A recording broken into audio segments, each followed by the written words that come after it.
Welcome to Draw One Last Breath Horror Podcast. My name's Matt. Now, Butch.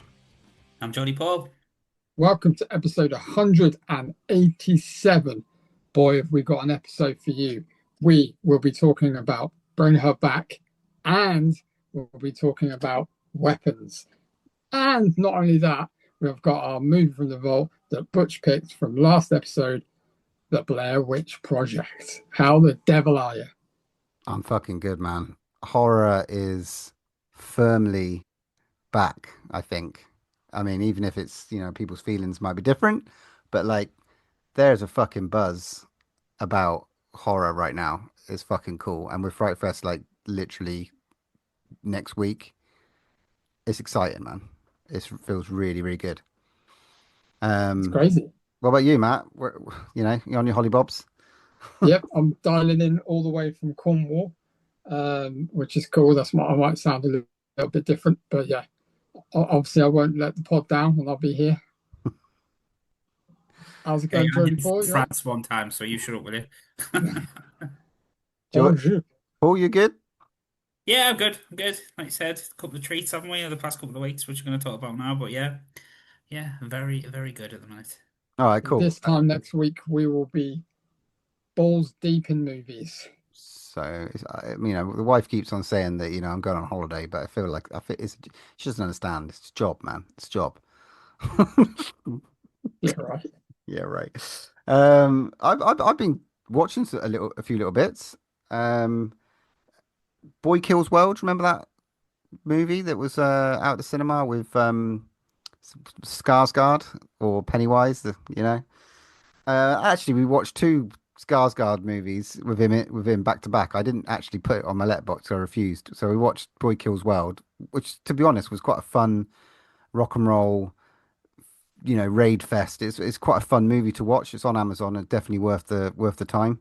I thought it was really good fun. And then we watched The Crow. So Oh dear. Commiserations. One of us folded. One of us folded. There's nothing I can say. I did watch a interesting one though, with Ice Cube called War of the Worlds. Don't know if any of you have seen that.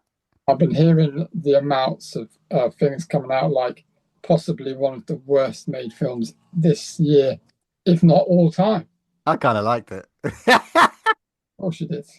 No, it's pretty bad. The thing is, I can understand it's proper sci-fi channel shit, and it's all, this kind of what's that searching sort of style and spree and that sort of stuff. He's in front of the computer, all the action sort of on these little boxes. So people are gonna watch it because it's got him in it, and then they're gonna not really kind of fall in love with that style, which is fine. It's not terrible. It's not as terrible as everyone makes out. So go and watch it. If you watch it's not as good as Skyline, but maybe the second Skyline. Hey, I like Skyline. The first Skyline's great. I like it. Yeah. So I was on a little bit of a sci-fi track. So I watched another thing called an old movie from the 70s called Phase 4. I don't know if you've ever seen that, Matt or Paul. No. It's a 101 film, isn't it? I think. Is it? It's ants. Yeah. Ants are taking over. That's it, yeah. Ants. And not big ants, just normal ants. There's Yeah. there's a lot of suspending your suspending your disbelief. There's a lot of clever ants in this movie, is what I'm saying. Clever cinematography and the way that they create fear. I mean, these two scientists are in the middle of nowhere, and there's there's ants that are gonna take over the world, I think, and they're doing loads of experiments to be able to sort of destroy them. And the ants are fighting back, man, and they're fighting hard. It's fucking how they get fucking, I don't know. I think it was like 90 plus minutes out of it. I'll never know. But yeah, there you go, Phase 4. But I kind of, it's all right. Love that sort of Sunday afternoon Bravo sort of movie. Yeah, it's good. Bravo movies, classic. I won't let on what else I've watched. And what have you been doing, boys? Jordy Paul? Well, I also watched War of the Worlds, and it is one of the worst films I've ever seen in my entire life, Butch. It's absolutely shite. Sometimes just ideas just don't work, and this one doesn't. Obviously, it's fuck Ice Cube, terrible, terrible actor at the best of times. But anyway, just horrendous. To be honest, halfway through, wanted aliens to take over the Earth so they could blow this shit up. I was horrendous. I fucking hated it, but so. But in fairness, I watched it because of all the fucking hype, so more for me. Ah, But yeah, oh my God, horrendous, ugh, horrible. But anyway, anyway. What that tells me is that you two are idiots and I'm not. hey, you have to see it to believe it, mate. You're gonna put an Nope. hour and 40 into it. No, I Trust don't. me. I mean, I didn't watch The Crow though, so to be fair, still held out. But then the only other thing I watched, I put it on Shudder because I quite like the artwork on the page, but I didn't realize it was a short. It's called "I Saw the Face of the Devil." Oh, It's only 30 minutes long. It's a Polish film, I believe, and it's an exorcism film. But it's not really. It's an examination. It's kind of an examination of a girl who basically goes to a priest and says that she's possessed and she wants an exorcism. But really, what it is she's a teenager going through. Um, she's basically gay and she's kind of dealing with that, and she feels that she's possessed by something because she's having feelings towards other girls. Um. So yeah, I mean, there's a quite little true. bit of Yeah, interesting. yeah, it's not done great though, and it's a bit boring, if I'm honest. Okay. So didn't really get on board with it. There's a bit of an exorcism scene, but I don't know. It's just yeah, not great. But yeah, but there are a couple of little interesting shorts dropped on the shoulder, which I'll probably pick up soon because yeah, rather than like 8 or 10 minutes, they're like half an hour long and stuff. And I So like that. If they're sort of branched into the shorts and stuff, I do like watching shorts yeah, and stuff like that. there's So, definitely a couple on there. But yeah, that was it. That was all I kind of watched horror wise. So so Matt, what have you watched this week? Wow. I've watched the new Alien TV show oh on Disney yeah, Plus. Alien So, I Earth. mean, Alien Earth, yeah. I watched the first two episodes, and so far, I'm really liking it. Lots of callbacks to obviously the movies. It looks and feels like that universe. I don't know what you guys thought. I mean, I good. agree. Yeah, I agree. It does look and feel. It made me feel like I was watching Alien at the start, and I'm really liking. We're not going to spoil this at all. I'm really liking the way that they're building the characters, and I'm finding some of the characters really, really interesting. And I like the concept of where Earth. And I read a few things where they're having like people are having problems with like, where it's set in the time. I don't really sit in that camp. I just like anything that they want to put out, and I do like the look and feel of everything at the moment. I'm enjoying the CGI. I'm enjoying the xenomorph bits. I just have one thing. I'm just hoping they're going to get out of the spaceship and the building before the end of this season. I'm hoping. Hope that's not too many spoilers. I want to see where this could go because feels like it could go. It could stay in one. It could be one of those things that stays in one place, or it could move into you know the rest of the sort of country. We'll see. We'll see how far they take it. But yeah, I'm loving how much money they spent on it, and yeah, it feels good. And it scared the shit out of Sophie. Sophie watched it with the wife, and she was definitely looking away at some points, especially something to do with a cat. Joy Paul, what do you think? With Squanchy from Rick and Morty. Um, I am not willing to write it off just yet, but I have serious issues with it, which I can't really go into because it will be spoiling. And I honestly, I watched the first two episodes, and I don't hate it. I'm not enjoying most of it, but I just want to know where it's going to go. It's kind of one of them where I wish they just dropped all the bloody 8 episodes so I could watch it as a piece and not kind of get to. But I've got a few bits that I don't really like, and I'm not on board fully with it yet. I So feel like there's going to be parts where it's going to have some flashbacks to maybe what's happened on the ship as well. Just, I don't know why, but obviously from where we are, excuse me, from where we are in the story, it picks up at a certain point, and I'm thinking, oh, are they going to do some kind of like flashback episodes or an episode to fill it Do you out? know what? Again, without spoilers, it's a bit too Bing Bang Boom. It's a bit too film-like and not a TV series at the Uh, minute. there's no pleasing no one. I know. Sorry for being the yin to your yang, but I don't know. I don't know. I can't really like I said I can't really go into stuff Yeah. without spoil. I don't blame you. I know what you mean. But It's hard um to tell between us. but I'm Brendan, not. I don't hate it, guys. I don't hate it, and it's interesting. And there's bits that could really be interesting. I kind of hope they run with it, but like Matt says, the pace of it, and it's probably the fact is we got to shove as much as we can in these first two episodes to get everyone up for it, and it'll probably slow down a bit after that. Like I said, there's some really interesting concepts there for it, but I don't think they've done enough kind of building yet. If that makes sense. But I mean, look, I've got some. I feel that there's some really strong character development and still more to explore. And they will do that if they get the opportunity within a TV show. So, but I think they've whet the appetite with what you've seen before, the blood, the gore, the scary, and I think it has got some the elements. So I think it's definitely worth diving into this one.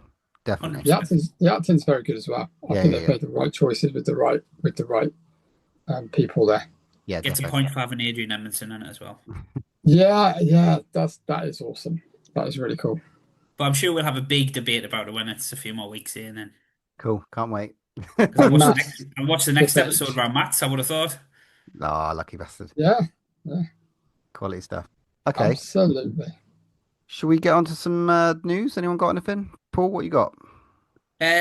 It's just been announced today, which I'm quite excited for because it's still the best bit about the Marvel What If TV series. So, Marvel Zombies 4 episodes series, miniseries comes out Disney Plus 24th of September. So, looking forward to that. Nice. That's Oh good. yeah, brother. I've got one bit. Have you guys seen a picture and stuff going floating around about a film about a dog called The Good Boy? Yes. Yes, I've seen something. Yeah, this is. I don't know if it's 100% true, but it's there's this film that's coming out with Mr. Paul Stevens lookalike Larry Fessenden in the role, and apparently the synopsis of the film is a loyal dog moves to a rural family home with his owner Todd, only to discover supernatural forces lurking in the shadows. As dark entities threaten his human companion, the brave pup must fight to protect the one he loves the most. But the concept just sounds fucking awesome. Where it's like a POV of a dog. The whole movie is following the dog, Nice. and he's saving his owner from fucking evil entities. Sounds fucking brilliant. I'm on board for I mean, there has that. to be a ball licking scene though. If it's from the POV, they have to put that in. All right, for true authenticity. I mean, the dog's own Well, balls. I don't You, mean. Hang on, I'll just shut up now. the you remember the entity's last? balls. You remember the last movie called Good Boy? Yeah. That's what I thought of exactly. Exactly. Let's hope it don't end up like that, yeah? Oh, Jesus. Yeah, I got a bit. Anna Faris and Regina Hall are looking to return in Scary Movie reboot, releasing in summer 2026. So we're inevitable with the good that is coming out in the horror scene at the moment. We were always going to get another installment of Scary Movie at some point. It's had six already, so I think I think this might be the sixth installment or the seventh installment. But the Wayans brothers are on obviously to write it and stuff, so it comes out summer 2026. And Maybe Chuck. they've got so much content now. So they're spoiled for choice, really, aren't they? Nothing on here about whether Charlie Sheen's coming back.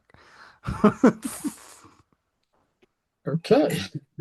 Well, none of that's going to matter, lads. None of it will matter because have you seen the news story that's going around? An American professor has claims that Earth could be attacked by aliens in 116 days. I'm keeping a close eye on this at the Yeah, moment. so some professors sing something in space, and he reckons, well, he's proposed the hypothesis that it could be an alien spycraft, which is making its way around Jupiter, and it's going to be positioned on Jupiter, and it can spy on the Earth from miles away.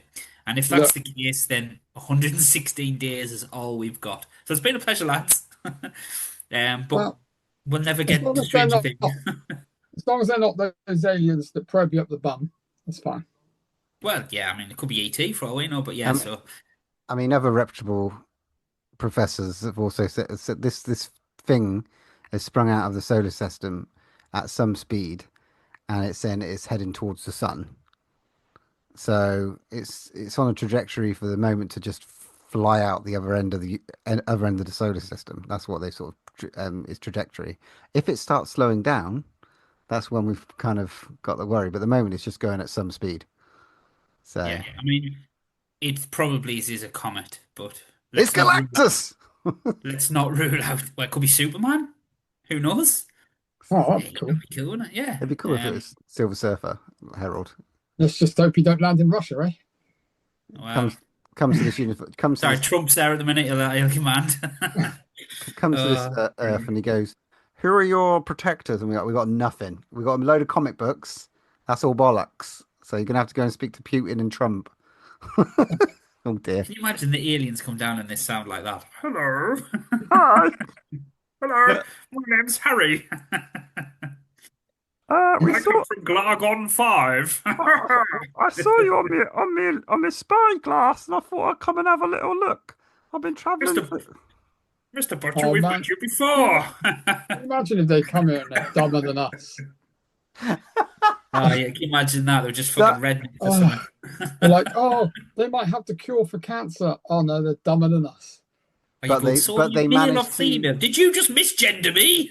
Oh, but fuck. they but they managed to come up with like subspace travel. By accident. No, no, look, we fucking the Borg or something. We'll be all assimilated. Amazing. Oh. All right, well there you go. Anyway, That's the enough news. of this chit chat. Um, let's move on to our first main review. We're gonna put you with a foster mum called Laura. You're gonna love her. Oh, welcome to your new home. This is my daughter's room. I want to show you something else. This way. He's stuffed. I know I'm a weirdo. How did you cope with Kathy being gone? I didn't. I think there's something wrong with Laura. Oh my God, what is it? We can bring her back. What are you doing? He's gonna bring her back. I'm supposed to report how safe and reliable you are. So stay safe, stay reliable, yeah? So, our first movie review of the episode, because we have been so spoilt for choice over the last couple of weeks, is Bring Her Back. So, a brother and sister uncover a terrifying ritual at the secluded home of their new foster mother. And then shit gets crazy. That little bit at the end wasn't on IMDb, but I thought I'd just add it in. So, first thoughts on this one, lads. We go to Geordie Paul first. Fuck me backwards. How about them thoughts? Jesus wept. What a fucking... What a film. That might happen in 113 days. Yeah, hopefully. Yeah, I mean, Jesus, guys, we obviously did talk to me, didn't we? And we loved it. And this is just kind of feels like it's kind of just elevated it and just got better. Grim, grim, grim, stunning performances from everybody in there. Funny in places, dark as fuck.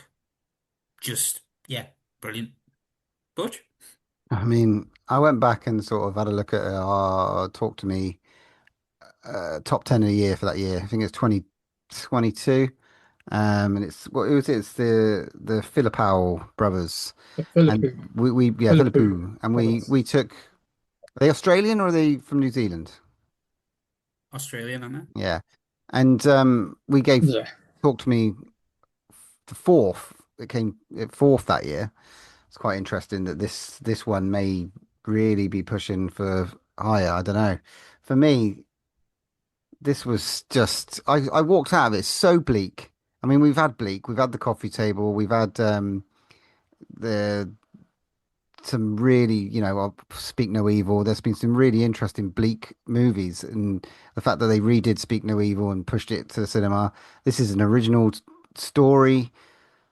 I mean, I fucking was well on board for this. This it just had so many moments. I walked out of cinema going, okay, the story was good. Okay, that was really interesting. It was like dealt with trauma, grief, some really interesting themes.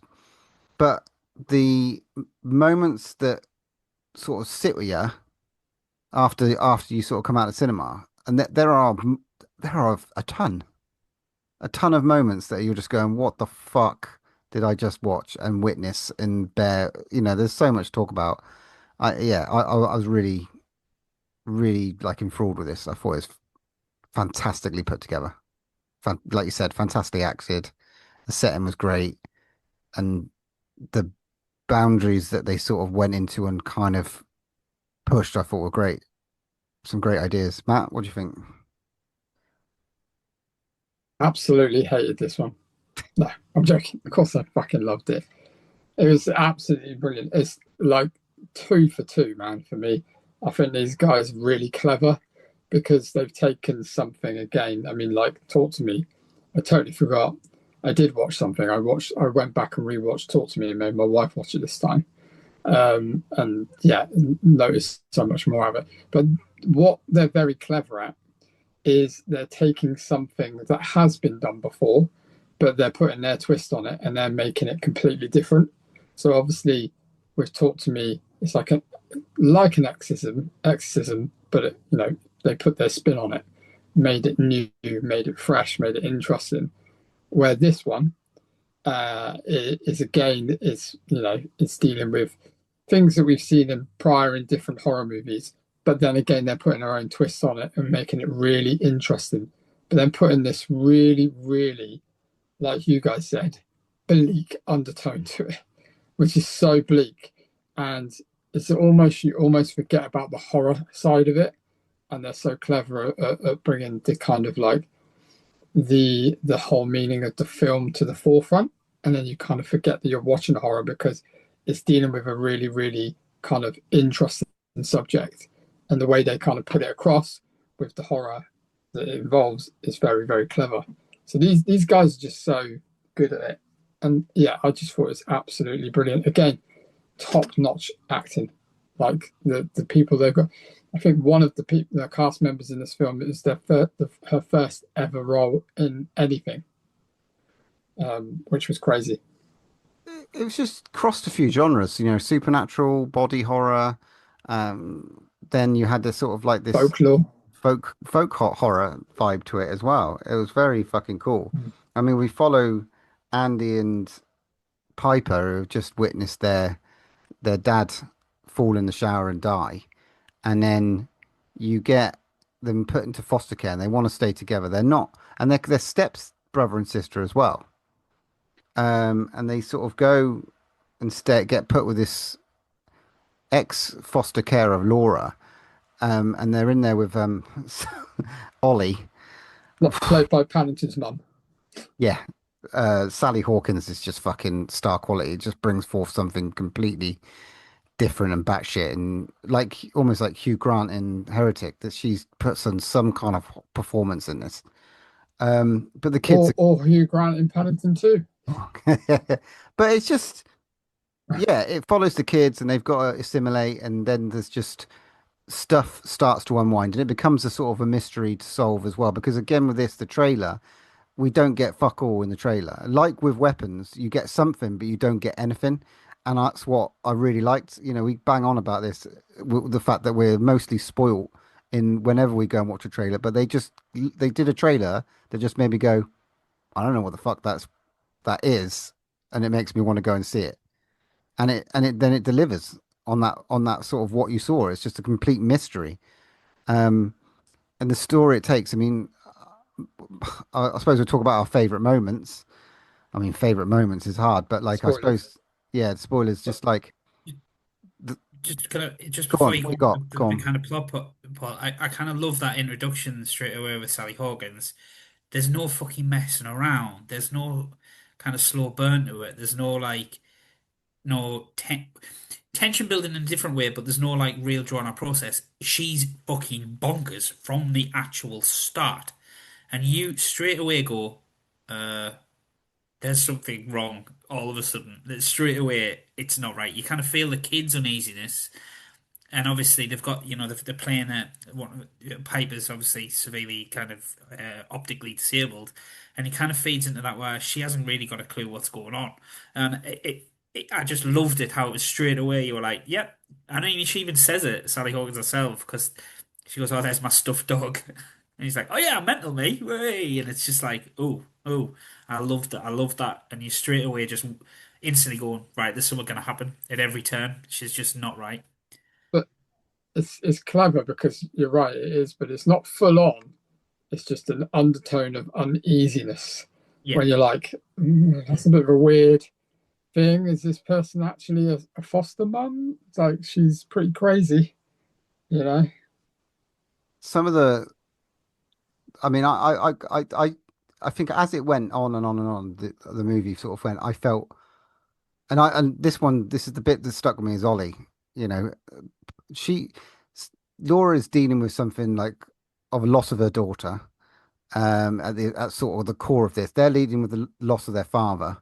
One maybe is not missing him as much, and it's just all this grief that's going on and all her ideas. But at the heart of this movie is that she's fucking kidnapped this kid and is putting him through hell, and he's not there all the time. He's sort of like, I'm guessing the ritual was like pushed a little bit of, made him sort of a zombie-esque thing.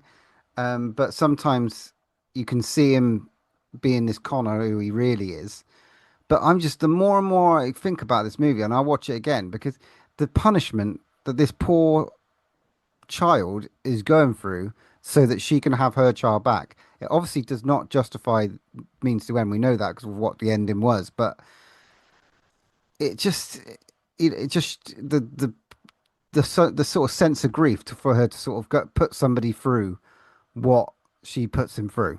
I mean, I can't tell you the moment for me that just like really made me wince and whatnot. And this is really interesting because like Weapons was half full, and this when I went to watch this film, there were like 6 of us in the cinema.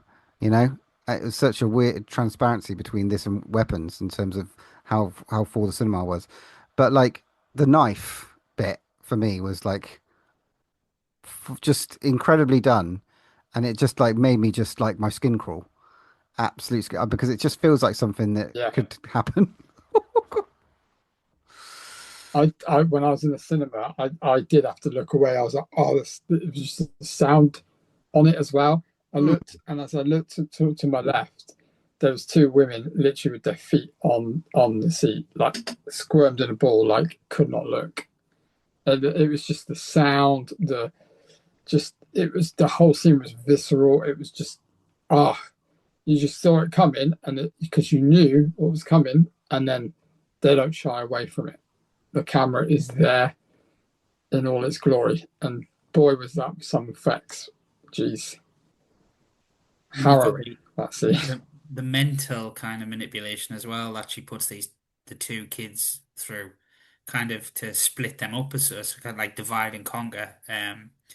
To really kind of get in the cracks of their relationship, find out everything about him. And one, like, the dad's funeral comes up, and she's at the funeral, and she kind of like starts to control the lad essentially by, forcing him to kiss his dad, and it's really good, and then taking them home and having like shots of them, getting them really pissed, but it's all just to kind of knock him out, and then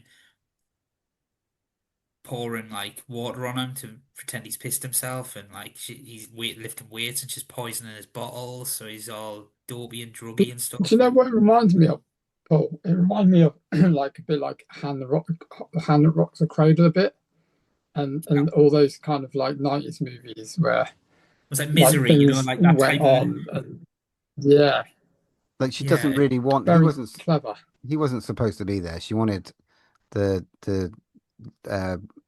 her to herself, the other kid to herself, so that she could do this ritual.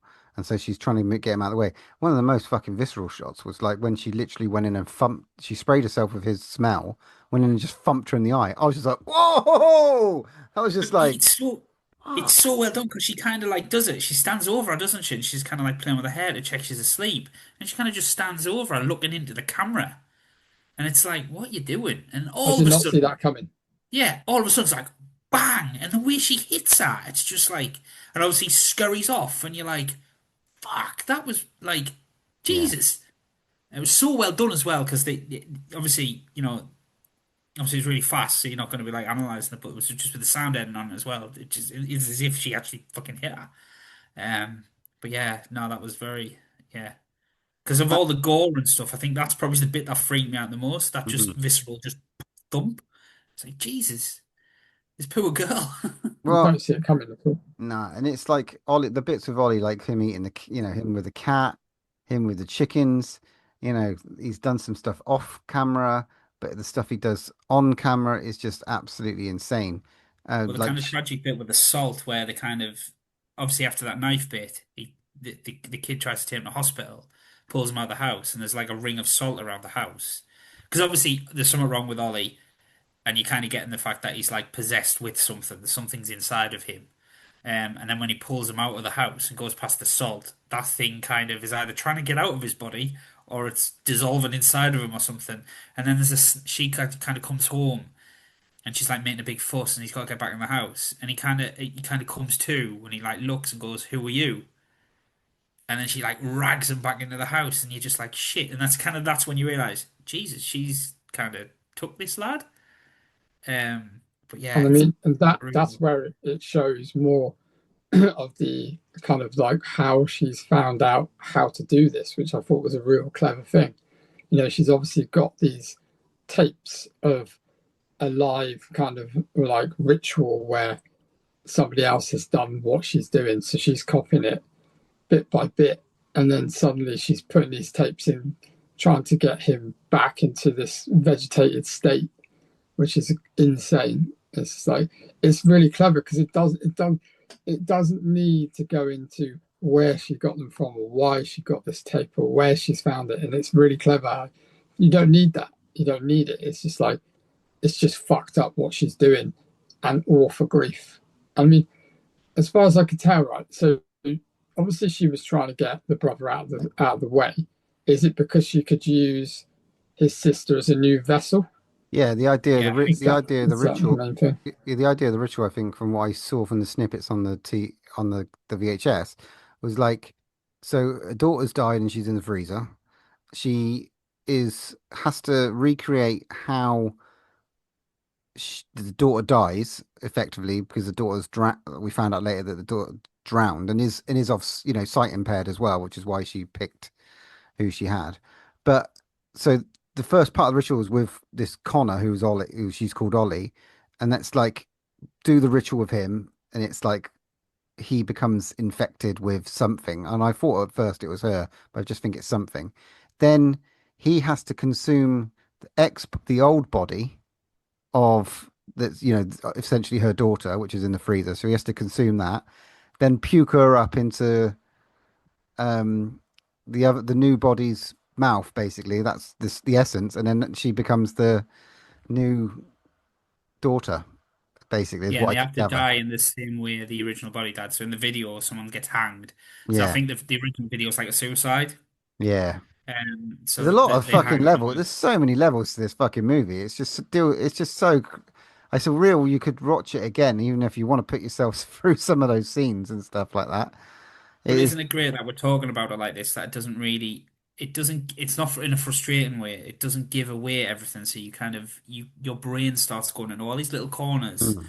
going, oh, this is really dark, and this is really, and you don't. It's not like you feel shortchanged by it. Where sometimes you go, I wish they'd kind of followed through. You don't really need to. You get the gist of it, but you don't fully understand it. But it kind of keeps you off kilter all the way through it.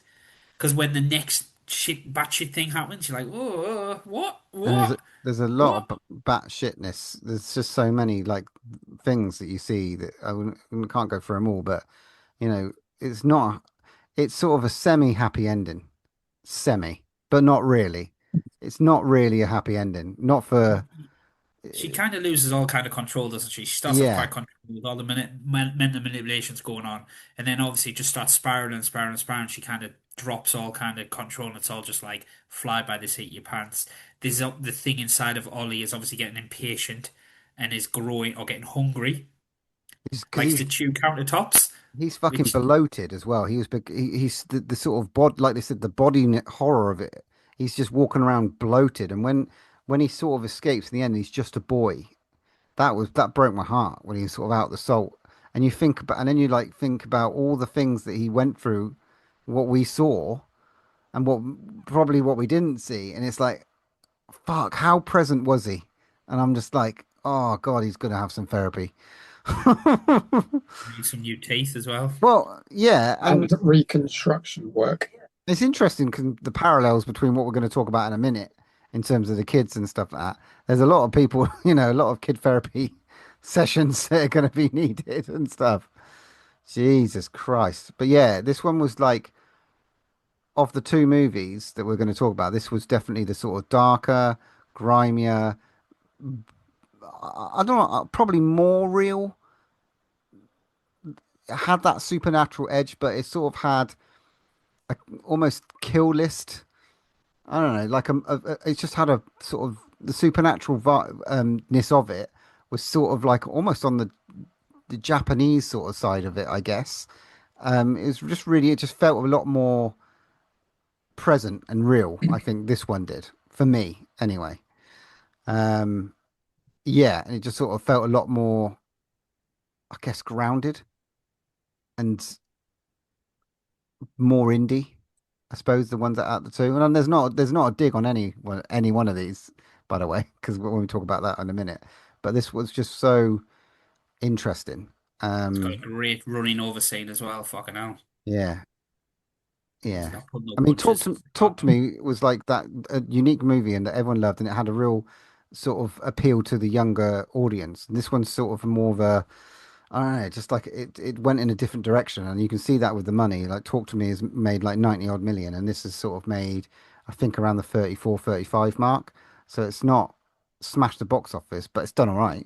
That's not a dig. Like 30 odd million for a fucking like almost horror, like an A24 or any horror movie is decent.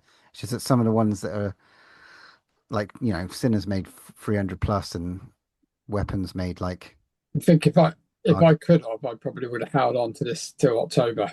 But I suppose it's great, but I think it probably would have done more if they'd run it after, because there's so much stuff horror wise that's come out But or guys, coming out, so the it's up subject against a matter. lot. You come out of the cinema and you say someone's grim and bleak and a bit depressing, even though it's brilliant. People aren't going to go rush to go and say that type of stuff. And the subject matter of it, grief and No, loss, it's going to be a harder watch or a harder yeah, sell than what we're about to talk about now, which is there's a reason for yeah. it. I It's mean, attached. people want to go. People want to go and be at the moment in these days and time. They want to go and be happy and have films with hope, like Superman and kind of all that sort of stuff. Is like that's what people like at the moment. So but it's other than that anyway. Yeah, But it'll get streamed. fantastic on It'll what do they've really done. well on physical, and it'll do really well on streaming. Oh yeah, 100%, Yeah. 100%. Oh, and see it, everyone, because it's brilliant. Yes, indeed. What are we Okay. rating this one then, guys? This, I could pull this apart a lot more. I really could get into this, but I think, yeah, this is gonna be a hard one for me. I'm gonna give it a 9 out of 10, and it's really because we gave Sinners a 10, and this was fucking good, man. This was a really, really fucking cleverly good movie with so many good acting moments and originality to it. So it's at the moment it's a 9 for me, but I may watch it again before the end of the year. Don't know. How about you boys? How do you feel? Julie Paul? I'm going to give it a 9 as well. Don't know why it wouldn't step up to be a 10 because there's a lot of stuff in it. I don't know. I don't know. The end kind of. I thought they kind of ticked the box at the end. I thought they could have just been a bit more bleaker at the end. I don't know if it might have finished everyone off, but I genuinely did think that something could have happened in the end. But yeah, it's unbelievable. It's as close to a 10 as it's going to get, to be fair. But yeah, 9 out of 10. Matt? I think to myself, what would it have taken for that extra point? Because I would give it a 9 as well, which is a high 9, nearly 10. Because I think about it and I think the subject matter was good, effects was amazing, the acting was spot on. Sally Hawkins deserves a fucking Oscar for this film. I'm going to say it, I don't care. But I think as well, I'm pretty sure there's a direct screen lift from what's the fish movie she was in? Shape of Water. Something in the water. Oh yeah, Shape of Water. Of Water. That was it. Shape of Water. It's definitely a direct lift bit from that where she's kind of in the pool, kind of in a fetus kind of thing. But anyway, yeah, a cool 9 for me. Literally, I want to rewatch it, and I really can't wait to see what they do next. And hopefully, it's free for free. Yes, indeedy. I can't remember what is next for them. Are they doing like a Resident? Is it them that's doing the Resident Evil things? It's actually it might be Zack Creggar. I think. I think it's they're working to be doing a Street Fighter. Yeah, Barbarian guy. I think is the Zack Creggar guy. Has got a Resident Evil movie in the cards, but we'll talk about that in a moment. So yes, that is a draw on last breath, 9 out of 10, and I still don't know why we're giving it 10. We'll definitely be talking this at the end of the year. I'm sure of it. So there we go. Right then, let's move on to our next main movie, co-most movie. This is a true story that happened in my town. So this one Wednesday is like a normal day for the whole school. But today was different. Every other class had all their kids. But Mrs. Gandy's room was totally empty. And you know why? Because the night before, at 2:17 in the morning, every kid woke up, got out of bed, walked downstairs, and into the dark. And they never came back. I don't understand at all. Why just her classroom? Why only hers? Where are our children? We have a lot of emotional parents here. I think it's best if you keep some distance from this place. Okay, so the next movie that we will be talking about, we all went to the cinema this week, and we watched Zack Creggar's Weapons, the follow-up to the wonderful, fabuloso, splendido film that was Barbarian, that we were lucky enough to get to see at Fright Fest that year, and we all loved. So Weapons, yeah. So when all but one child from the same class mysteriously vanish on the same night at exactly the same time, a community is left questioning who or what is behind their disappearance. So, lads, where do we start? Last night at 2:17 a.m., every child from Mrs. Gandy's class woke up, got out of bed, went downstairs, opened the front door, walked into the dark, and they never come back. I mean, yeah, it's good. I thought the narration was just a lovely little touch at this. It sort of, this was interesting when we sort of contrast. This is budget on this one's 38 mil, by the way, and the budget for the other one for Bring Her Back was 15. So it's like, you know, a little bit of a contrast between the two. Quite interesting. Sally Hawkins, they had bigger cast here. Julia Garner, Josh Brolin, Benedict Wong. Fucking, there's a lot, right? I think there's a couple other snippets in there. I think Justin Long had a little cameo in there as well. Alden Ehrenreich, Han Solo himself. Oh, yes, sorry, I forgot Alden Ehrenreich. Yes. Fucking the cinema that I was in was quite full, which is very cool. A very cool experience. I was scared that I was going to be like, oh, fuck, this is going to be a chatty cinema. The cinema was just transfixed. Everyone was fucking stone quiet for this movie. I felt everyone's eyes being drawn into this, and everyone just like, and it was more of a mystery. This was a real mystery horror thriller sort of thing, and I like the sort of storytelling arc that they sort of took, where it's what I can't even know, I can't even remember what to compare it to. There's a few other ones where you sort of have like Magnolia. It's the Magnolia. Everyone's been saying it's like the Magnolia movie where it follows Jack, it follows Paul, it follows the different characters and to the point. Um, and I just was there for it. I was there for the mystery, there to find out. I didn't know what that trailer for me was just like, I need to see this because I don't know why these kids are missing. And that's all I wanted to do is find out why these kids are missing. When you find out why the kids are missing, and then I'm like, okay, this Gladys character, I want to know more about her. For me, I fucking love this movie. This is sort of it's less bleak, but there's still some element of just like what the fuck for this one, and there's some great story. I think there's a great story. There is a foundation of a great story here, whether it was told in the right way. Right, I'm going to pass it on to Mr. Stevens. What do you think? Well, yeah, you've said it all, really, haven't you? Look, I just want to go back to kind of the expectations of this film, from kind of the trailer. So I only ever watched the first trailer, right? And I think I remember back to Barbarian. We watched Barbarian and think we kind of knew what it was about, and we didn't know what it was about at all.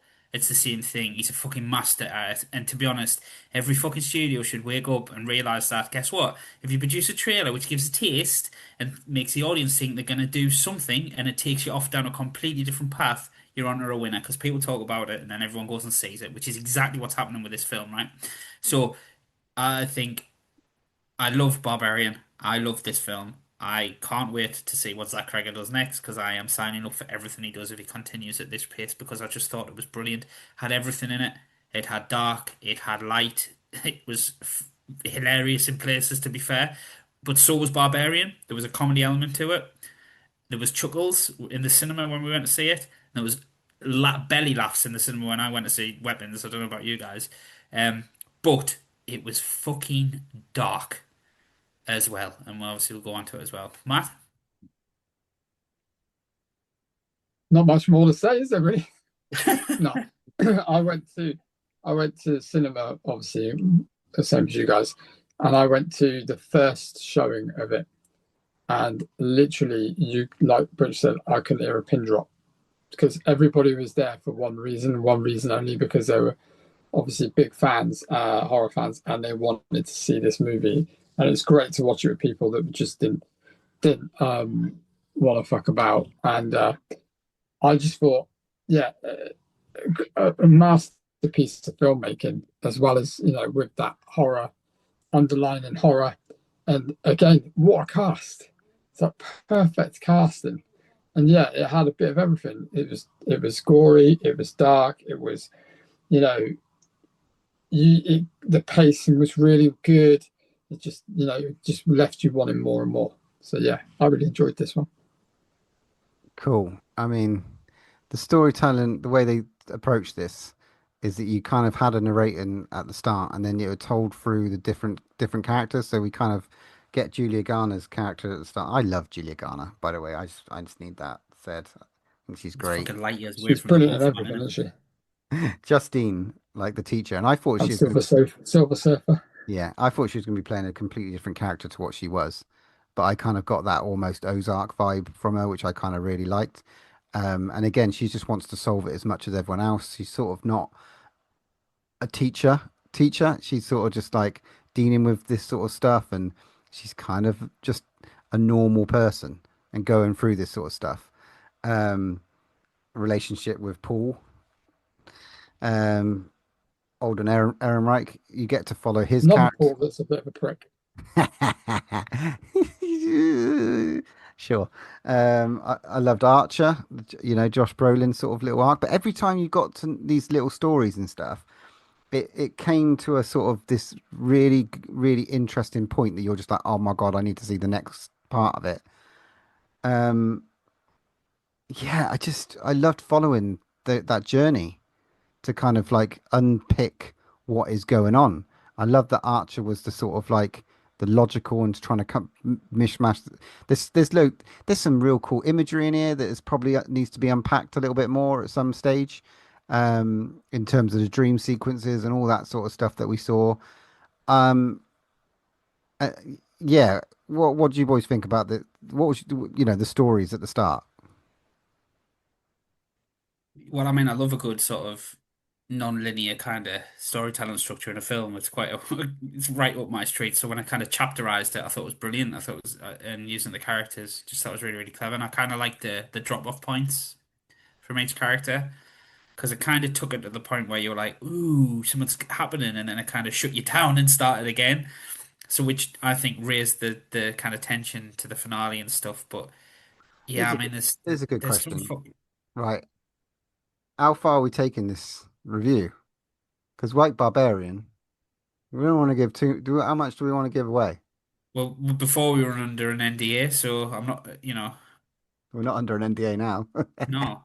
So spoilers if you want, but I A lot of mean, people have seen it because it's made bank. So yeah, I mean, look, I, I think it almost so obviously you kind of layering it up and you're getting them. They're all in kind of different. They're all really flawed kind of characters as well. It's like really like kind of normal people and but it kind of goes off in like a little like kind of Pennywise kind of direction where you have this like crazy clown woman who comes peering up, and I was a bit like, what's going on here? It's like, oh, is this some kind of like devil or like some sort of? I did think, is it like Pennywise? Is it going to be like an I thought, overarching I of the almost thought town? long legs at one stage. Well, have you not seen the memes that are going around Mm. about them as a couple? It's hilarious. No, But yeah, so Yeah, I kind of I did kind of love it because you kind of got that like supernatural kind of feel that something like supernatural was going down. But obviously, you kind of get. I mean, do you want to go into it? What is the Matt, crux what of do the you think? story? How far do we yeah, take? go full spoilers, man. Go for it then, Matt. Where does these stories lead you to? Let's talk about Matt. Talk about Alex's story. Before we start, it was really, really funny when they mentioned his name at the start, the little kid. I used to go out with someone called Alex Lilly, and I had a bit of a chuckle to myself when they read his name out, and I was like, oh, obviously it was Alexandra Lilly. I'm Well, just saying, but big shout out to the pod. yeah, I mean, obviously this Alex kid is the only child that comes back in the actual classroom, the only one. So obviously, straight away you're like, well, obviously he's going to be. I mean, I did anyway. I was like, he's obviously going to be the connection to what has happened. It had to be. So yeah, there we've got this character that is basically been questioned by the police. There's nothing weird going on. But the teacher just wants to find out more information about him. So obviously she follows him, real unprofessional and funny. But she follows him and obviously it unearths this new story that intertwines into things, which is very interesting. It's funny and creepy at some stage with her sort of story arc as well. There was some very elements because you're still in that supernatural mode, I think, with the story. With her, you're kind of like I'm still very much thinking there is something. My head's going like, I don't know what's happened to these kids, but I feel like I thought we were getting with the trailer we are getting Village of the Damned, so I was expecting these kids to be coming back at one stage and sort of tormenting her at any moment. That's what I expected to see, and I wasn't getting that. But it made me more and more creepy. And then with Archer's storyline, I think happened next. When he started unpicking it and when you saw the creepiness in the video, I thought, oh God, that made me jump. But he can't then the Obviously, satirical. What? Sorry. he's obviously the dad of one of the missing children. Yeah. But you got the kind of silliness edge ish with the junkie and the cop. Paul's character. There's kind of a little edge of silly there, which I kind of liked, because it sort of gives that maybe lighten the mood a little bit. But poor Alex, that is story, and tell me if I'm wrong, but we didn't see that in the trailer, did we? As far as I was concerned, going in, they're all gone. There was a scene where he, when she has the dream and he's like faces there. Right. and he like turns like that. Like Yeah, the town. yeah. Um, It's very that clever because it's like the makeup of. Yeah, it's her makeup. Yeah, and you kind of yeah, it doesn't. You think they've all gone. Like I said, it just does such a great thing. You don't know where the story's going because essentially the trailer's over with in the first 10 minutes of the film, and you're going, Jesus, I saw all that in the trailer. What's the rest of the runtime about? Um, lads, probably the one of the creepiest bits in the film for me is when she's kind of on the trail of Alex, and she sits outside his house, kind of, and she falls asleep in the car, and the door opens. And then Alex's mum comes out and walking like, I mean, that freaked the fuck out of me, to be honest, because I was like, oh my God. She comes to the car, she got a pair of scissors in her hand, and she gets in the back of the car and you can't see her, and you're like, oh, here we go. She's about to knife Like, you. You yeah, dead, that's the you end. dead. And she cuts her hair, and it kind of just goes, and that freaked the fuck out of me. It But was really, I heard really. people, this is how invested people were in the cinema already. They were like, I could hear people going, wake up, wake up, wake up. I could hear people. Yeah, but when that happened, I was like, right, this is definitely going to be heading towards some sort of witching, like ritual type thing. I knew it straight away. I was like, it's got to be. They've got to be in. Somebody's got to be in control of these people. Has to be. Yeah, I thought maybe like then when you sort of go through Arches, when he started trying to work out that where direction they went, I'm thinking, oh, same as him. I'm thinking the tower. Okay, they're there. They've gone to a cave. Why hasn't anyone fucking investigated? Why hasn't anyone walked it in a straight line? Why hasn't anyone investigated fucking Alex's house? The cops seem inept. That's what I was doing in my head. They're in a city as well. I don't know what, can't remember what city they're in or where it was, but they're in some city. And I just felt the cops hadn't really done a lot. They got fucking, they've had the wool pull over their eyes and stuff like that. But she's just a clever bitch, we find out, really. Um, who wears really, I still don't really understand if it's real or not. But anyway, right. Yeah. So shall we unpack Gladys? Where do you start? My next tattoo. Yeah. Well, actually, let's just before Gladys, right? We have Marcus. You want to talk about Marcus, do you? yeah, so obviously you have Archer kind of trying to track down kind of Julie Garner's character because they're all think she must have to do something to do with it. I thought it was really clever how in the scene like previously like Julie Garner's getting harassed by obviously the parents of the kids that gone missing because they think she's to do with it, banging on the door and someone paints a car red. Obviously, then you find out Archer's into construction and building houses, and then he takes the red paint back. So obviously, it was him who painted the witch. Although it's never right, like shown, it's kind of subtly like, yeah, it's you, and he's kind of making her life hell. And what I really thought was quite interesting as well. And then when you get into Alex's story, that his son is actually a bully. Yeah. He's bullying Mm. Alex. Um, and it's kind of he is a bully. So even though he's kind of like a semi-hero of the film, he's not really, is he? He's a bit of a fucking asshole. Um, so yeah, he tracks kind of Julie Garner down, and then you have Marcus just coming out of nowhere, running down the road, blood all over his face, and then it kind of he attacks them, and then kind of shuts down, and then you get their backstory around that, and then we're introduced to Gladys, who is Alex's auntie. So Alex is the kid who was the only kid that returned, um, Allegedly. allegedly, yeah. So his auntie, Well, Matt, do you think allegedly that she's the auntie? I don't think she's the only. No. Who the fuck? Yeah, it's there's been talks about the like Pearl, like fucking we got so invested in X and we had Pearl the next movie that Zack Creggar's kind of built this monster and he might get an opportunity to explore her backstory. I don't know how you boys you feel do know about who that. Gladys is, don't you? Easily see that happen. Do I know who the actor is? Yeah, No, I don't actually. I haven't actually looked that up. 100%. You 100% do. You've Okay. seen Uncle Buck, haven't you? Yeah, but I can't remember it. Uncle Buck's girlfriend. You've seen Field of Dreams, Yeah, but again, I can't remember it. Kevin Costner's wife in Field of Dreams. You've seen Gone Baby Gone. Yep. Jesus. Yeah. Well, that's it. I'm done. There She's you also go. in the Hunt. She's in the Hunt that you've seen. She's Ma in the Hunt. She, You will recognize her with all her makeup on, mate. And she's actually quite famous. I spent half the film going, "Who are you? Who are you?" And then I kind The of makeup job was I did that. fantastic. I did exactly the same. Matt, she looked great, didn't she? Like as a character. Mental. Yeah, yeah, yeah.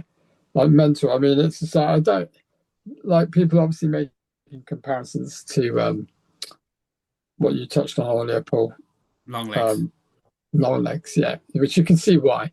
The heavy makeup, but it's very clever because obviously when we see her, she's frail, she's dying, and she's kind of like all kind of really slow moving and quite old looking. And as the movie goes on, you can kind of see her kind of not getting younger, but she's slightly getting a little bit more movable. It's like the skin's getting a bit better, even though she's still got heavy makeup. But she seems to be getting like younger, which I thought was very clever. But she is batshit. When she first gets introduced to that, the teacher calls her in for a chat, and she turns up because it's supposed to be the parents, but it's the aunt instead. It's just weird how she enters that room. She almost floats in, and the smile on her face, and you can see, like, obviously we're all like, "What the fuck is this?" But the teacher's even more like confused. But just our whole character's really, really clever, really, really, really good. Yeah. And I thought he played very well with when she came to the door straight away after with him and his boyfriend sitting down to watch some fun on the TV. He got the hot dogs out, and she just kind of managed to talk her way in quite easily, and just kind of a bowl of water. And you're like, this is genius. Is she gonna? I wanted her to. I really wanted her to just like literally sit there and start lapping at a bowl of water. I thought that would have been brilliant enough as it is, because I thought that would have just been so weird. But what she did, I mean, that scene is so visceral, and it's the first time we get to see that level of visceral in this movie, and it's fucking out of this world. We sort of seen this stuff. I could touch on Irreversible again, but I thought they did an amazing job with the makeup on this. Yeah, I know. Yeah, I think she's fantastic, and I think I don't think we should unravel it too much. But what happens next and the unraveling about where this movie goes is just something beautiful. And there's something there's just this almost this Benny Hill thing at the end, which I just absolutely loved. That was my favorite. That's been my favorite thing to watch on screen for such a long time. I did like crackhead wrestling. That was fucking hilarious. Yeah. Where he just wouldn't stay down, but obviously because they're under kind of a spell, it's like they're being controlled, so they've got no stopping mechanism, and he just keeps throwing them around the house. So there's just that and then he kind of thinks he's knocked him out, and then all he hears It's actually, and it was funny, but it was brilliant. It was like, how if it was naff, you'd be out of but it was just hilarious. And you're right, the chase through the housing estate at the end again is absolutely hilarious, but then horrendous at the end. Yeah, because you're taken out of it, and you sort of been in this supernatural state, and then you're sort of like, for that moment, you're kind of taken out of it. The cinema's kind of loving it, enjoying what they saw, and then it's kind of boom back. You're like, oh fuck, these aren't under spell anymore, and they probably saw everything that was going on. Or yeah, there's some really standout scenes in it here. I love because the weapons as a title is so weird, but it makes so much sense that when you see them running, I just think, yeah, what they're used for. Yeah. Incredible idea. Really original. And he wrote it and he directed it. He's come in. Well, his script, this is the script that Jordan Peele fired all his management company because they didn't get, isn't it? Yeah, there's a bidding war for it, wasn't there? But the thing is, that what the clever thing is as well, which I really liked, is that he's got a particular stamp, so you can see that you can understand it's completely like Barbarian, where it's his stamp, and then this one you could tell, oh, this is very, very kind of in the similar vein with the comedy edge of it. Justin Long making an appearance was fucking brilliant. I thought they're going to Survived a try and horror tie film. I thought they were going to try and tie the universe in. I thought it was going to be some asshole like person, his character from Barbarian. I thought that would have been insane. But yeah, you can tell that it's him, and he's had a lot of control and done what he wanted to do, and they've let him do it. And I really hope he continues doing that. Well, there was a young director that we saw at one stage called M. Night Shyamalan, but I can say Zack Creggar quite easily. But that's what he was famous for. Can you? Are you sure? Maybe. Can I just venture something about the end of the film as well, please? Yeah. Go I on. just got to get off my mind because I don't know. I'm not seeing anyone kind of talk about it. And I kind of just want to put this in your heads because, um, obviously at the end, right? They kind of get rid of the witch. This is spoilers, by the way. The kids kind of get rid of the witch in a quite a groovy way. Got Hansel and Gretel way. Yeah, and then basically Josh Brolin comes along and finds his son, and they're all happy. And then, well, he picks him up, and he's kind of going away. And the end shot of the film is kind of the Matthew is his name. Is him just looking back at the camera, and you obviously have the narrator about what happened kind of after, and it's pretty bleak essentially what happened. And she was like, the kids will return to their families, and then some of them spoke again, right? Now, when they do the spell, when the Gladys does the spell, she has control of the people from the spell. Yeah? Yeah. Okay. So, who has control of the spell with the kids? What is it? Loads of there's there's So like that Alex, little when Alex snaps the stick, yeah, yeah they all then go hurtling after yeah Gladys, which yeah. means that essentially Alex is in control of them children, right? Yeah. Therefore, how fucking dark is it, right? Because he is in control of whether they fucking talk again. And the one person that it fixes on at the end is the fucking bully. And it's like, oh, you bully me, will you? You're never gonna fucking talk again. Now that might not be true, but I was like, whoa. Also, So, who was the narrator in all this as well? well, that's it. There's some. It's a mystery, and I can't. It's an extra mystery, and this is a weird one for me because I absolutely love Bring Her Back, but it was so fucking bleak, and this was kind of light, dark, and a little bit of everything. Um, and it's like I know what I'm going to I know what I'm going to rate this movie, and it's weird, how it's going to play out at the end of the year for these two, considering they've come out at the same time. One's made, has done such a obviously a better, more appealing mystery to a wider range of audience, and made over 100 mil. And I'm not going to put any dampen on the fact that Bring Her Back isn't done. It's done. It's doubled its budget, and they both didn't really have big marketing apart from the trailers that just made you want to go and see it. I'd say Weapons had a lot more marketing. Yeah, I've seen a lot of bush Yeah. shelters, and I've seen a lot of pictures of horses with weapons. 100%. Yeah. And more trailers. Way And Bring more It Back trailers. wasn't fully available in cinemas over here, so you probably Right. can find that smaller cinemas. We got it late. We got it late. Right. It's interesting. And yeah, it has been out for friggin' ages in America. So, Yeah.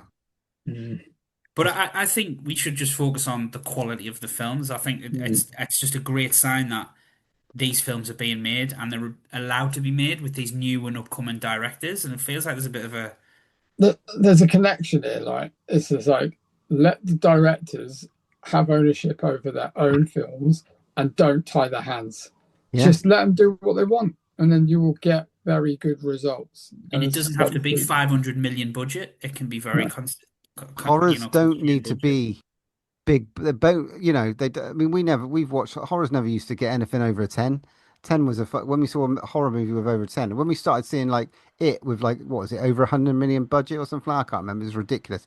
But I'm like, you don't need it worked, and I'm not saying it didn't, but you don't need these massive budgets. You can chuck, you got anything out of the studio could just chuck 30, 40, and that's enough. I mean, more than enough. And there's this original storytelling that they're coming up with. Like we've got another one. We got Together coming out. Another original storytelling. Well, if you Depends which Instagram you're reading. But like my solicitors are fine. But anyway, yeah, fucking I can't wait. Allegedly. I can't wait to see what's next from Zack Creggar. I can't wait to see what's next from the Philippou brothers. This is exciting. This is really exciting. And I think as well with like the likes of who you said, Matt, is Eli Roth's company. Yeah. I just think this is a really exciting time, and we just really need. We've always done it, but indie horror, original storytelling, we will always it'll always get the most out of us whenever you do it. Yeah, 100%. We've beaten our heads against the wall the last couple of years. At some points, the last couple of years, when you're dragging out the same old shit. This is great to see this originalness. I love it.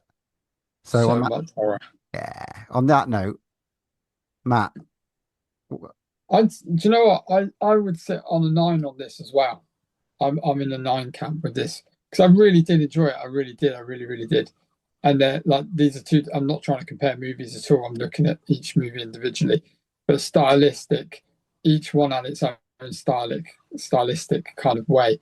And I love Zack Creggar's way of filming, and I love the way he casts his movies, and I think it's fantastic. But yeah, it's definitely a 9 for me. Absolutely all day. Paul? Yeah, I'm going to give it a 9 as well. I mean, I'm a 9 as well. And and I was thinking about this 9 for quite a long time because I knew I was going to give it a 9. And then I started really going, what is this, a 9.2 and bring it back to 9.3? I don't fucking know. At the end of the year, conversation is going to be interesting. That's all I'm saying. And I know there's going to be a few Fright Fest movies that might be up there too. On that note about weapons, my brother's been in touch and left us a little sound bites on his thoughts of weapons. So here it is. My little review for weapons. Absolutely love this one. Think it's going to probably get in my top 10, to be fair. Firstly, the narrative structure was absolutely brilliant. Love that. How they kind of tease you along the way. I love that sort of thing. Good balance of jump scares and gore. And additionally comedy as well. I love that. Characters were really strong in it. I thought, we were introduced to them one by one with their little kind of backstory. Looks really awesome on the big screen as well. Really glad I got to see it at the cinema. That ties up the two main movies, and fucking hell, we haven't done a double header in a while. Totally worth it. I mean, if we had time, we'd have done triple header probably and done together as well. Because there's a scene that I saw the other day in it, which I sure in my wildest imagination knew would be in it. But yeah, so together we're probably going to get to see it at some point, and then we will talk about that. But our next episode will be focused all around Fright Fest, and that's a buttload of movies. Right, I think it's time. We've been waiting for a long one for this one, but it's finally cropped up because Mr. Butcher has picked a banger. Here we go. It's our movie from the vault. This is my home, which I am leaving the comforts of for the weekend to explore the Blair Witch.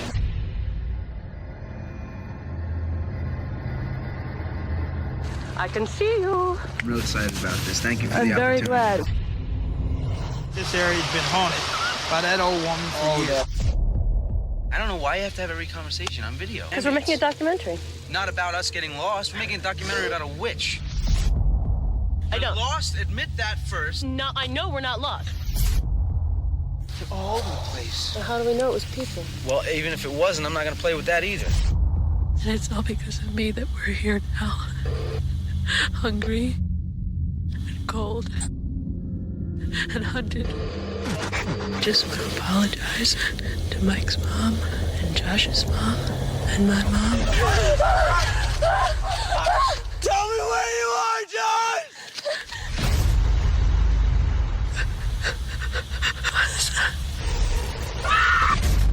I'm gonna die out here.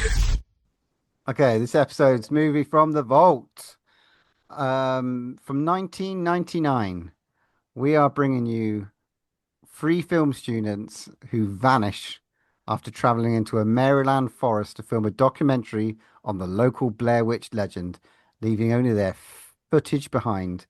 I mean, I can't say this is like the foundation of found footage horror, but it really, and there was, I'm sure I can't name what came before. I can't, and there were, but this was really like at the pinnacle of this is the pinnacle of like guerrilla marketing for me. I was obsessed by this movie when it came out. Because of all the marketing, because of the fact that we never really had anything on on the website, on a had a website or had a story and all this connected. It was such a weird story. But the Blair Witch Project, Matt, can you remember the first time? Can you remember when this movie came out? Yes, I do, because I went with an ex-girlfriend to watch it in Manchester, and I went to a really big cinema. I don't think it was IMAX back then, but it was released in October, I believe, and I went and I watched it on a big screen, and I don't think I was quite ready for a movie like this when I went and watched it. I'll be quite honest, but yeah. What about you, Johnny Paul? Do you remember the first time you went into the woods?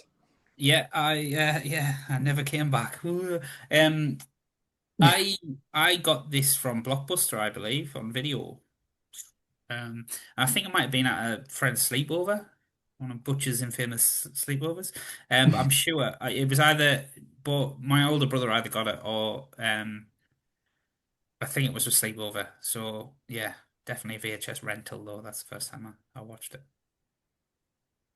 I heard about this through all this media hype. It's just when we just had the internet, and it was Yeah, I just never had the internet when this was there, right. so Well, this was just like the marketing around this was that there was a website, there was a trailer, if you can call it that, and it was like There was a documentary. there was a documentary. Not Yeah, like a film. yeah, There was the documentary shot that was about 45 minutes long about these guys that had gone missing, about the law and everything about this woods. yeah, And it was shot like a real documentary, and it was just before the film came out.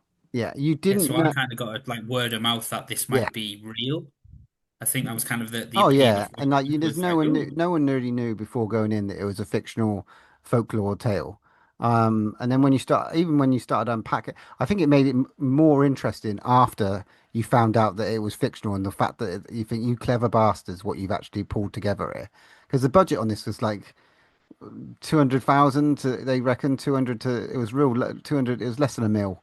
And it was A such, lot less. A lot less. yeah, a lot less than a mil. And they were like, they had these three actors that they sent into the woods with notes that they no real like dialogue. They left them notes every after each camping each night, like something's going to happen. Do this event and stuff like that.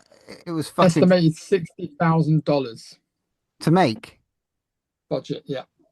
It made over 200, nearly 250 million. So, there's a profit. There's a reason why there's a second one and, and the new one. Everyone, I think a lot of people know the story and the little sticks. I was like 18, 19. I wanted a stick tattooed on me at the time. That wouldn't have been a regret. Nah, I'd still get it now. I don't know. I was obsessed with this. I had a poster on my wall. I was really fucking obsessed with the Blair Witch Project when it came out. Um, as a rewatch, how did you feel, Matt? So have rewatched this since. I'll be honest, right? And I'm going to be deadly, deadly honest. It's not one of my favorite horror movies. And don't shoot me down, people, right? Because the reason why is just that I think, like, what it did for kind of found footage movies was amazing. What they made was amazing. How they did it was amazing. I am not just a massive fan of it myself. It's one of those films where I wouldn't rewatch this over and over again. It's just not my sort of thing. I'll be honest as well, I didn't get caught up in the hype as much as you, B-Man. As much as you, Butch. Like, just, with all the back stuff with it.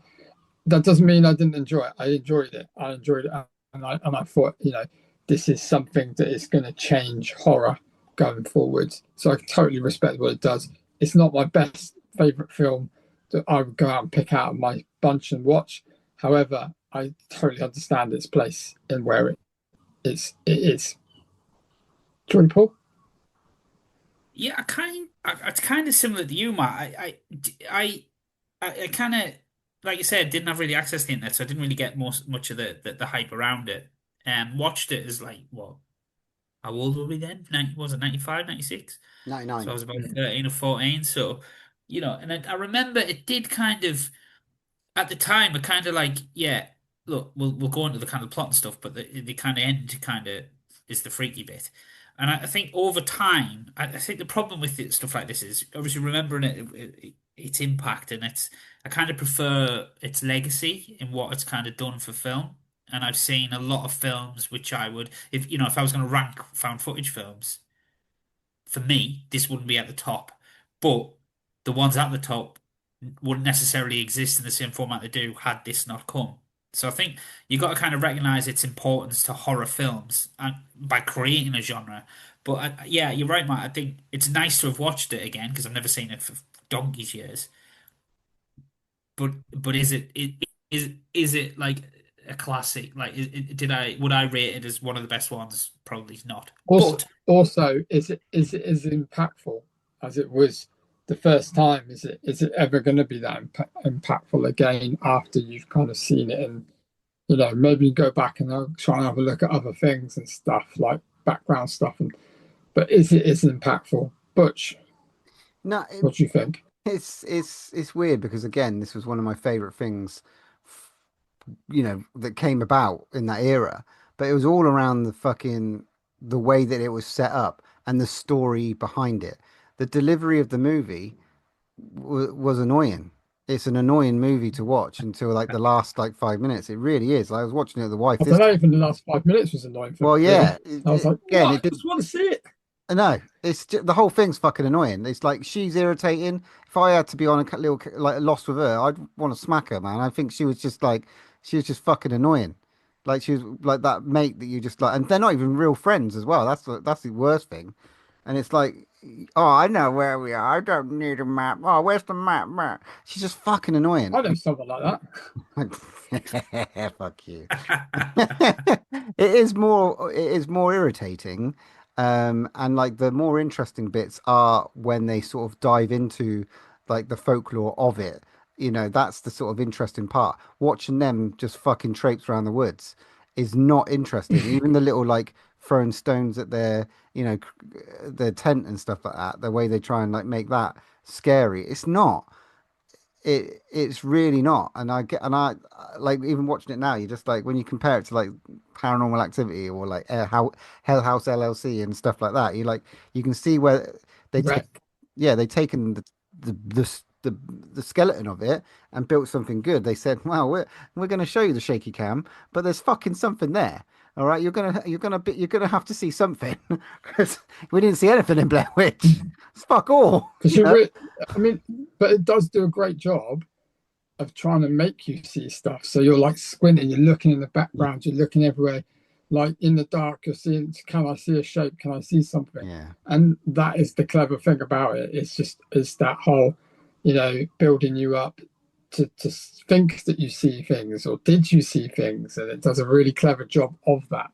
I mean, I admire the realism as well of this type of stuff as well, because remember, you're running through the woods, right? So see, it was us three, and I've got the camera, right? And Butch is screaming, what the fuck's that? What the hell's that? The last thing I'm gonna do is go, hang on, I'll just get a shot of this. I'm gonna be running faster. I'm gonna overtake him again. Well, it's got you in its sights, not me. So do you know what I mean? There's sometimes when you do this found footage, you do go, why have you taken the camera?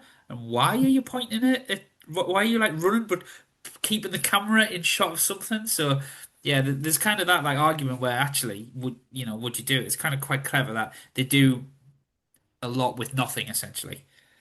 Yeah. And I mean, it is freaky because like obviously you think to yourself, they're in this woods, it's massive, and they just can't get out no matter what they do, whether they have the map or not, whether they have a compass or not. They just keep going round and round and round and not coming out anywhere. And there's nothing to eat. It's like cold, wet, you know, just it's very clever in Did creating an anyone environment.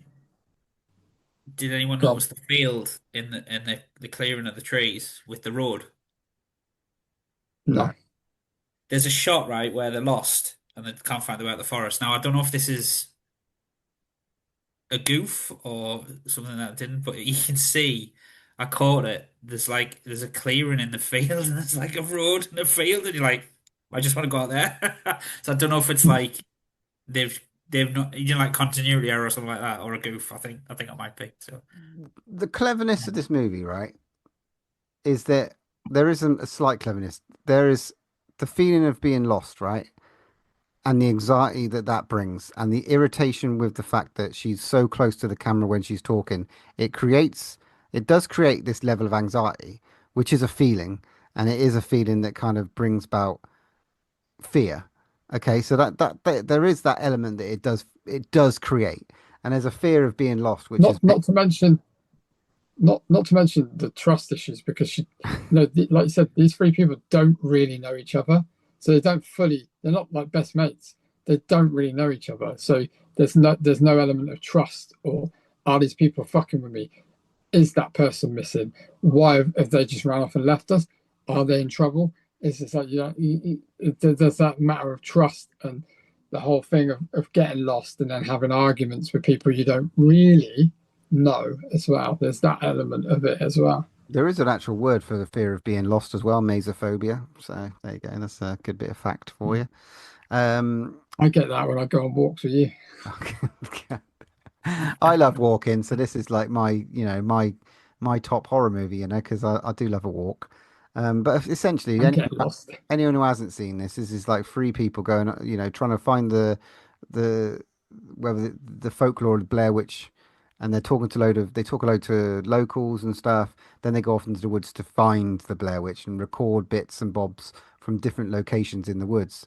And inevitably, the mystery around it is the fact that, as we find from subsequent movies, is that perhaps the Blair Witch is entranced some of the area, and that's why they're going around in circles, because they just can't. They've gone into this place and they can't escape it. And then right at the end, they get taunted throughout the night by rabbits or something like that, little giggling things. And then they find this house, and they find something that you don't see. There's something in there. There's probably a crackhead that's like, they're rocked up on a place that stoned them, but you don't really see anything. It's just a creepy guy, Mike in the corner shaking, and that's the scariest thing. And everyone was just like, talk about this for ages. Well, what the fuck really happened? And maybe you saw the witch at some point. Maybe they interviewed the witch at the start. Who knows? And she just got pissed off and just, cursed him at the start. Who knows? But it's kind of the crossing of legends as well, because obviously I do like the start where all the locals are kind of filling them in on all the different types of lore, because there's a few different bits and bobs. Like there's a witch that haunts it, then there's a hermit who killed kids up there, and that's when they kind of leave you into the staring at the wall thing. Remember? Yeah. So I don't know if it's kind of like it's just kind of a force, like you said, Paul, like it's kind of trances people, or it sends people mad in whatever guise it is. It kind of sends people mad. It's obviously there's some malevolence in there with, because you never see the witch, so maybe it's because the other guy disappears, doesn't he? Maybe he goes mad and he's then decides to kill the other two. Yeah. It could be him. Simple as that. But you just don't. You kind of. It's that thing where. But again, the geniusness of it is kind of so disorientated at the end with her horrible screaming as well. She's got a good scream. Yeah. But like it disorientates you enough, and then it just ends bluntly, and you're like, oh shit. And what it does then is kind of sparks debate into what you thought went on and how did you see it. And I think I remember on the VHS trying to pause to see if you could see something. I'm sure I saw something. Yeah. I mean, remember trying to pause VHSs. Jesus. There's some crazy theories out there though. Like some people are like saying that she was an ex of one of them, and they planned to murder her. Or one of them planned to murder her, and they just lured her in the woods to murder her and got her lost. Loads of things like that. It's funny. Yeah. Have you got any Matt's facts on this then? Yes, I have got some Matt's facts. Must be a few. Okay. So the directors kept in touch with the actors Heather Donahue, Michael C. Williams, and Joshua Leonard via walkie-talkies to ensure they won't become lost during their trek. Reportedly, they got lost at least 3 times. The film was in the Guinness Book of World Records for top budget box office ratio for a mainstream feature film. The film cost $60,000 to make and made back $248 million, a ratio of $1 spent for every $10,931 made. Heather Donahue's mother received sympathy cards from people who believed that her daughter was actually dead or missing after this. One of the video cameras used for the actors were bought at Circuit City after filming it was completed. The producers returned the camera for a refund, making their budget money go even further, which is crazy. It took 8 days to shoot this film, which I thought was very, very short. I thought it would have been a lot more. To promote the discord between the actors, the directors deliberately gave them less and less food each day of shooting, which is pretty crazy. At around 46 minutes in, the Blair Witch was supposed to be seen in the movie as the characters were running out of their tent and Heather yells, "Oh my God, what the fuck is that? What the fuck is that?" The camera was supposed to pan to the left where the audience would briefly see a woman wearing a white gown in the distance, but the cameraman forgot to pan to the left and the scene was not reshot. To maintain the film's fear factor, the 3 main actors agreed to stay in character for the entire 8 days of filming. Periodically, if an actor had to break from character, then the remaining 2 actors also had to break from character, but only after they collectively reciting their safety word, which was taco. At around 1 hour 6 minutes, Heather Donahue's discovery of Joshua Leonard's teeth, the blood and hair wrapped in a bundle of twigs, bears a striking similarity to Washington Irvine's story of the devil and Tom Walker. Several different endings were shot for the theatrical release, all occurring in the basement of Rustin Parr's cabin. They included 2 versions of Mike standing in the corner, facing backwards and forwards, surrounded by hanging stickmen. One of Mike dead hanging from a noose, and one of Mike levitating amongst branches and stickmen. 4 of these endings appear on the Blu-ray release. And if we were to believe what happened, maybe 3 people died. I remember all those fucking alternative endings. That's funny, man. Yeah, it's a difficult one. The facts are more interesting than the movie. There you go. What would you? So to put a number on it, because of the law, I guess that made me feel. But if I'm rating it as of today, it's not going to be good. It's going to be. I can't put it below. I gotta put it as a 6. Really? I don't. It just. It didn't. It was bleh. There's the Blair Witch Project. Really, at this point in time for me, as a rewatch, it didn't hit anything really. Jordy Paul? Wow. Colour me surprised. Suppose it just proves that not all films age that well. But I think you might be a bit harsh there, Butch, to be honest. What's my fault? I've got it down as an 8 because as much as it isn't going to hit a 9 or a 10 for us, I think it's got to be. I think we have to give it credit for the things it kind of inspired. Yeah, So, I don't want to do and it. the bookends of the film are really, really good. I like the start of it, and I really like the end of it. I thought, and her speech as well, and her monologue's really, really good as well. So, yeah. Even though a kind of scary movie kind of ruined it with all the snot, but yeah, 8 out of 10.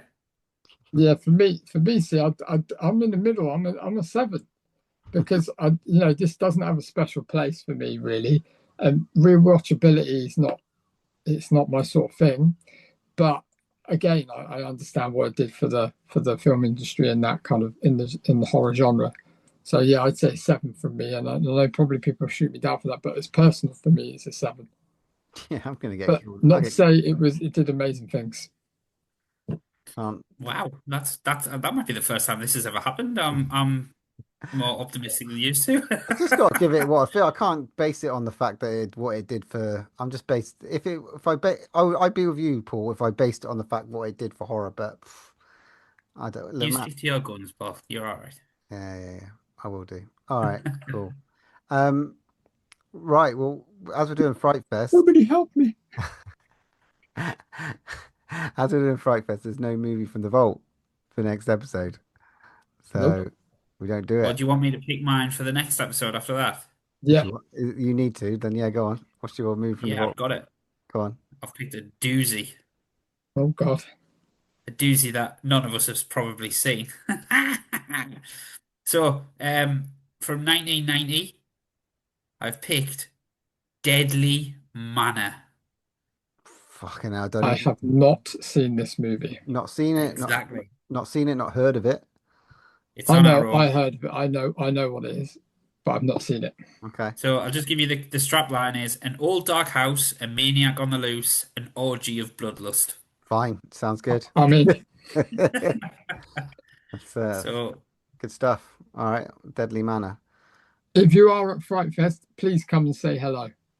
We Yeah. will not bite. Yeah, we're about. Come say hello. Let us know what movies you liked. We'll have a chat. That was episode. Well, I think we're gonna have to open up another one. That was episode. Why? That was episode 187. Moving on to 188, we're doing the Fright Fest special. Can't wait to see all you breathers there. Come and say hello, like Matt says.